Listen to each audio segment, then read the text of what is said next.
माझा विठोबाचा कैसा प्रेम भाव,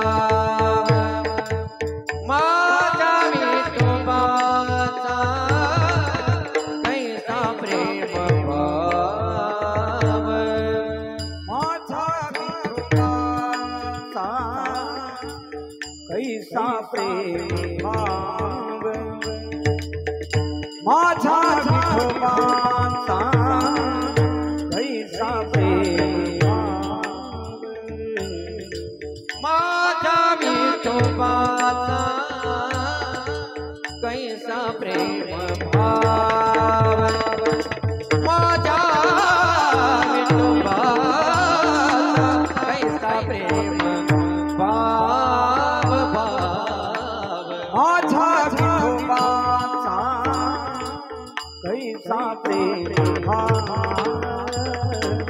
माझा माझा विठोबाचा कैसा प्रेम आपणची देव होय गुरु आपणची देव होय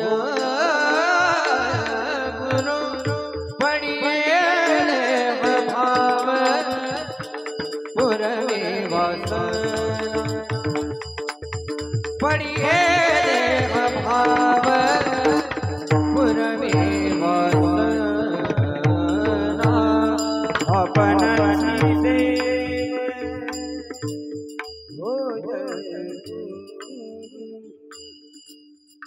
आपणची देव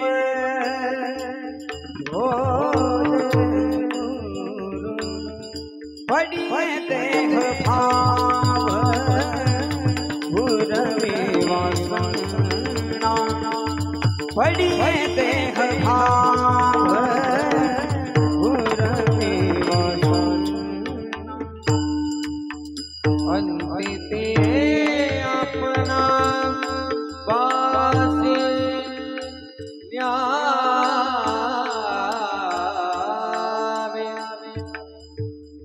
अंतिते अपना वासी न्यावे पासिनो अंतिते अपना वासी न्यावे अंतिते अपना पासिया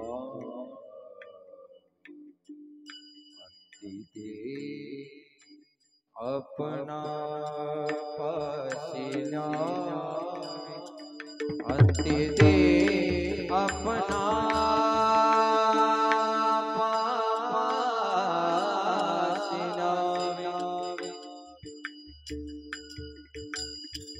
अंतिते अपना पासिना पासिना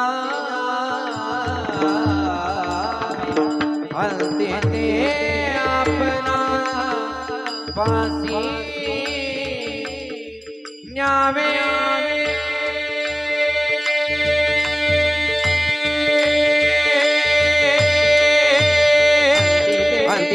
अपना पारिया में अंतिया अपना पतिया में आवे अपना पतिया में अंतिया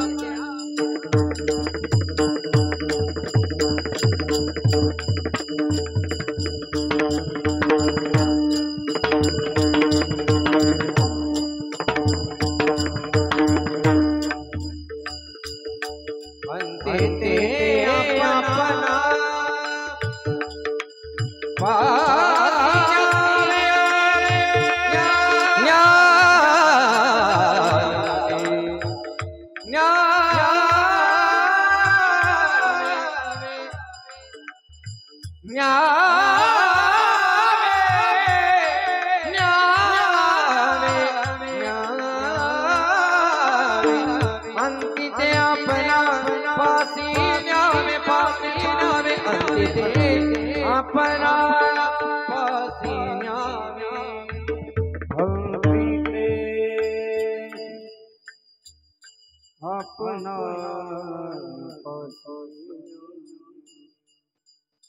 अंतिते अपना पासीना में अंतिते अपना पासीना में अंतिते अपना